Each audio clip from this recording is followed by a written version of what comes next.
ఇలాంటి నేరస్తుడు సభ్య సమాజంలో జీవించడానికి అనర్హుడు. వీడి కోసం కోర్టు వారు తమ విలువైన సమయాన్ని వృధా చేయకుండా ముద్దాయికి కఠిన శిక్ష విధించాల్సిందిగా కోరుతున్నాం.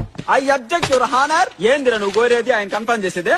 మీరు మాట్లాడుకుంటే మధ్యలో మేము దేనుకుండేదా? టీ అమ్ముకోవడానికా? ఏం జడ్జి నువ్వేం చెప్పదలుచుకున్నావా అర్థమయ్యేలా చెప్పు. చెప్తాం. అందుకేగా 50,000 తీసుకుంది.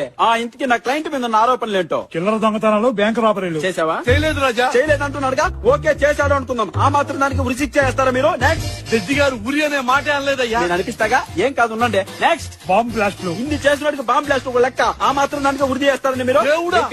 చూడండి వెంకట్రావు గారు, ఇలాంటి చిన్న చిన్న విషయాలకు ఉరి శిక్ష వేయడం ఏ మాత్రం భావ్యం కాదు. ఏదో 10ో 12ో జరిమానా వేశారంటే మా వాడు కట్టెళ్ళిపోతాడు. ఇరువురికి మంచి. నేనేం తీర్పు ఇవ్వాలో చెప్పడానికి నువ్వెవడు రా?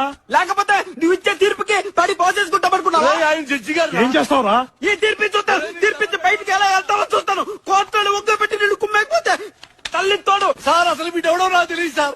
సాక్ష్యాధారాలు పరిశీలించిన మీదట ముద్దాయికి ఉరి శిక్ష విధించడమైనది. అయిపోయాడు.